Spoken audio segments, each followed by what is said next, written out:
कि हम प्रभु यीशु से जुड़कर सामर्थ्य पाए, प्रार्थना के द्वारा सामर्थ्य पाए। वास्तव में प्रार्थना ईश्वर के साथ जुड़ना है, और जब हम ईश्वर के साथ जुड़ेंगे तब हमारे जीवन में ईश्वर के जीवन, ईश्वर के सामर्थ्य, ईश्वर के प्रेम का अनुभव और एहसास होगा। और इसलिए मैं फिर आपको प्रेरित करूंगा, प्रार्थना में समय बिताइए। कई लोग एक सवाल करते हैं, कई दिनों से मैं प्रार्थना कर रहा हूं लेकिन प्रभु मेरे प्रार्थना को क्यों नहीं सुन रहा है। यह सवाल कई लोगों के मन में है, और इसका जवाब आज संत याकूब के पत्र के अध्याय 5 वाक्य 16 में हमें प्राप्त होता है। संत याकूब लिखते हैं, धर्मात्मा की भक्तिमय प्रार्थना प्रभावशाली होती है। मैं दोहराना चाहता हूं, धर्मात्मा की भक्तिमय प्रार्थना प्रभावशाली होती है। दो बातें वहां पर प्रकट होती हैं। पहली बात धर्मात्मा की प्रार्थना, दूसरी बात भक्तिमय प्रार्थना। ये दोनों बातें आगे भी मनन चिंतन में आएंगी। याकूब हमें एलिया का उदाहरण देते हैं। 3.5 वर्ष तक पृथ्वी पर वर्षा नहीं हुई, और उसके बाद उन्होंने आग्रह के साथ प्रार्थना की और पृथ्वी पर वर्षा हुई। संत याकूब कहता है, धर्मात्मा की भक्तिमय प्रार्थना में शक्ति होती है। हम यूहन्ना के सुसमाचार के अध्याय 15 उसके वाक्य 7 में पढ़ते हैं।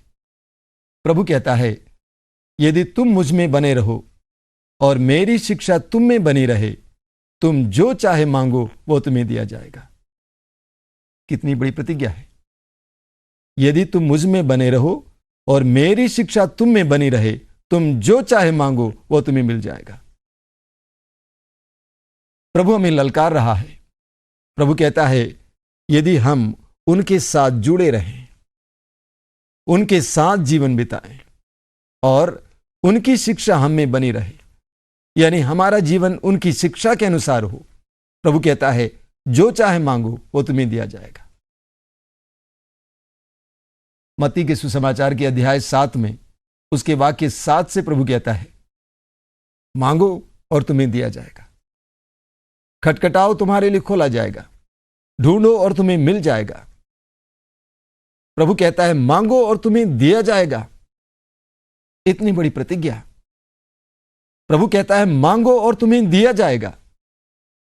लेकिन उसी अध्याय के वाक्य 21 में प्रभु कहता है सब कोई जो प्रभु प्रभु कहता है ईश्वर के राज्य में प्रवेश नहीं करेंगे, बल्कि जो मेरे पिता की इच्छा को पूरी करता है वही ईश्वर के राज्य में प्रवेश करेंगे।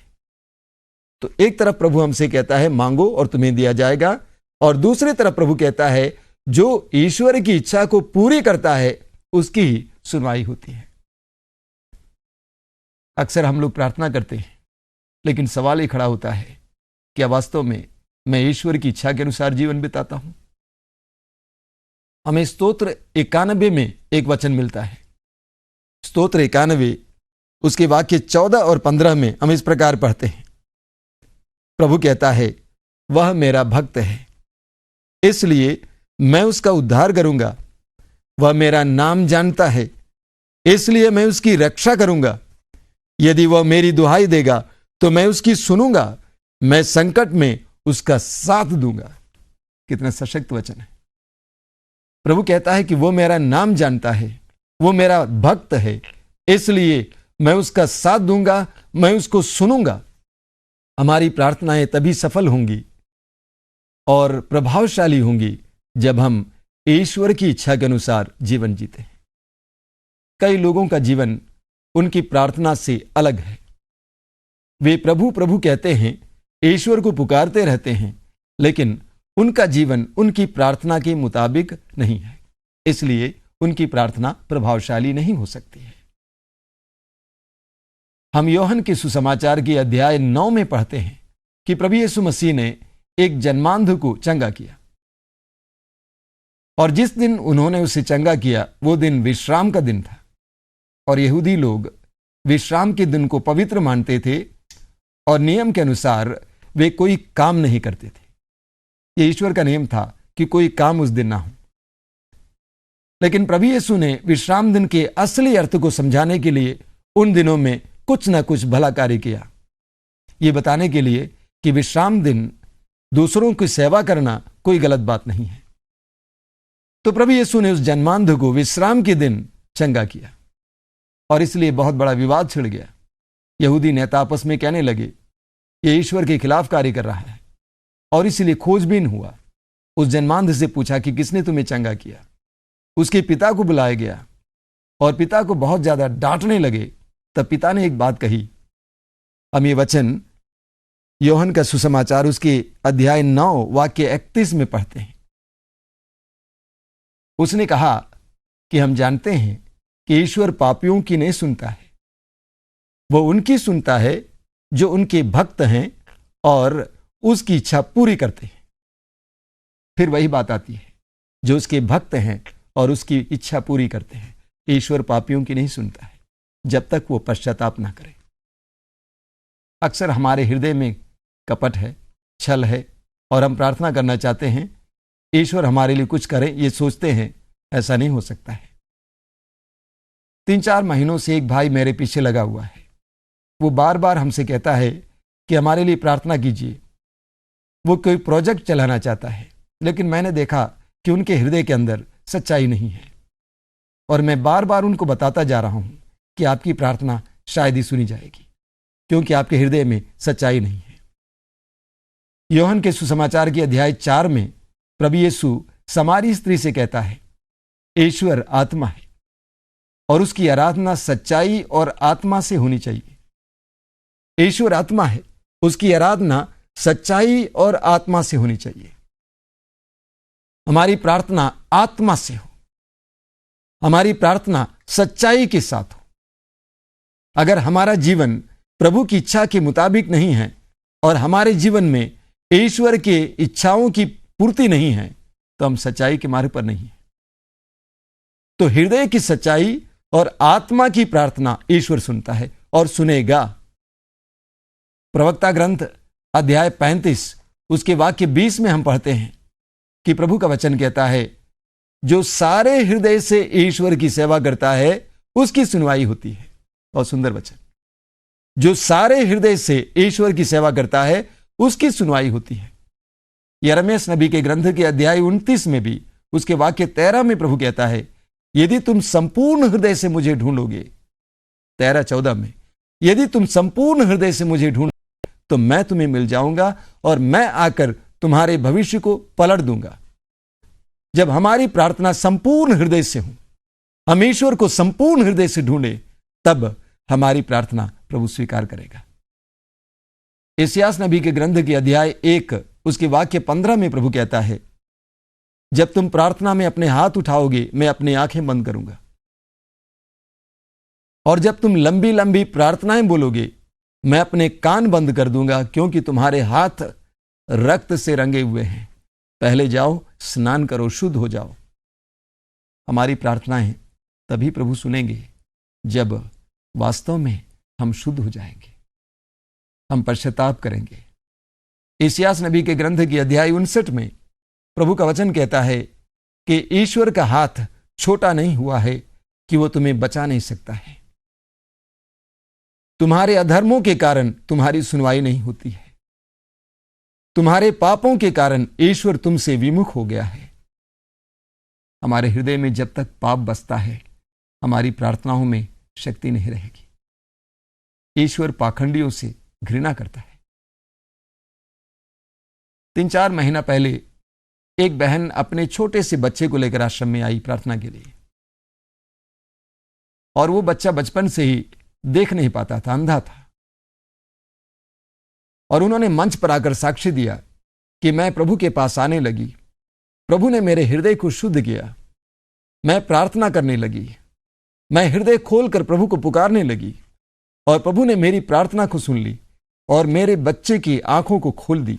आज वो बच्चा देख सकता है। इतना सुंदर चमत्कार, इतना बड़ा चमत्कार प्रभु ने उस परिवार के लिए, उस बच्चे के लिए किया, क्योंकि उस बहन ने अपने हृदय को शुद्ध की और प्रभु को पुकारा।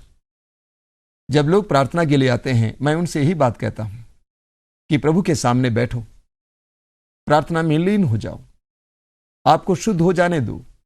जब आप शुद्ध हो जाएंगे, आपका मनोभाव बदल जाएगा, आपके उद्देश्य शुद्ध हो जाएंगे, आपके हृदय और मन शुद्ध हो जाएंगे, आपकी प्रार्थना सुनी जाएगी।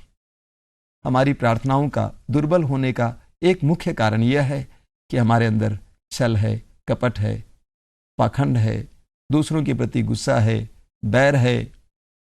मार्कुस के सुसमाचार के अध्याय 11 में प्रभु यीशु कहता है, उसके वाक्य 24 में एक बहुत बड़ी प्रतिज्ञा प्रभु हमें देता है। प्रभु कहता है, जब तुम मांगते हो प्रार्थना में, विश्वास करो कि तुमने जो मांगा है वो तुम्हें मिल चुका है और तुम्हें दिया जाएगा। कितनी सशक्त प्रतिज्ञा है। प्रभु कहता है, जब तुम मांगते हो प्रार्थना में, विश्वास करो कि तुमने जो मांगा है वो तुम्हें मिल चुका है और वो तुम्हें दिया जाएगा। लेकिन ठीक इसके बाद वाक्य 25 में प्रभु कहता है, जब तुम प्रार्थना में खड़े होते हो, अपने अपराधियों को क्षमा करो ताकि ईश्वर तुम्हारे भी अपराध क्षमा करे। प्रभु के हृदय में हम सब के लिए बहुत सारी प्रतिज्ञाएं हैं। प्रभु ईश्वर हम सबको अपने अनुग्रह से भरना चाहता है, लेकिन इसके लिए अनिवार्य है कि हम अपने हृदय और मन को शुद्ध करें, तब प्रार्थना करें। हमारी प्रार्थनाएं तब सफल होंगी, तब सुनी जाएंगी, जब हम प्रार्थना के अनुकूल हों। लोग चाहते हैं कि उनके जीवन में प्रभु बड़े बड़े कार्य करें, चमत्कार और चिन्ह प्रकट करें, लेकिन मैं लोगों से एक बात कहता हूं, आप सबसे पहले ईश्वर की कृपा के लायक बनिए। हमें ईश्वर की कृपा के लायक बनना है, और यह तभी संभव है जब हम पश्चाताप करते हुए अपने हृदय को शुद्ध करेंगे। हम एक दो पल के लिए अपनी आंखें बंद रखें। इस समय अपने आप को देखें। हे स्वर्गीय पिता, तूने अपने पुत्र की हर एक प्रार्थना को सुन ली। तूने उनके द्वारा चमत्कार और चिन्ह प्रकट किया, क्योंकि वो तेरी दृष्टि में प्रिय था, क्योंकि वो तेरी दृष्टि में प्रिय कार्य करता था। हम सब पर दया कीजिए। हमारे हृदय के छल कपट को मिटाइए, हमारे पाखंड को दूर कीजिए। तू चाहता है कि तू अनुग्रहों से हमारे जीवन को परिपूर्ण करे, लेकिन हमारे ही पाप इसके लिए बाधा बनते हैं। हमारे पापों के चलते हमारी प्रार्थनाएं सुनी नहीं जाती हैं। हमें इस बात का एहसास दिलाइए। हम पर दया कीजिए। हमें पश्चाताप का वरदान दीजिए। हमारे परिवार के सभी लोगों को पश्चाताप का वरदान दीजिए। हम पर दया कीजिए। आत्मा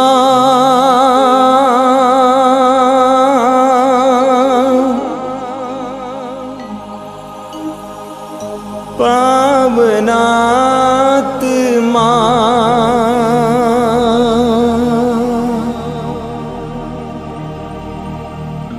आजा आजा आजा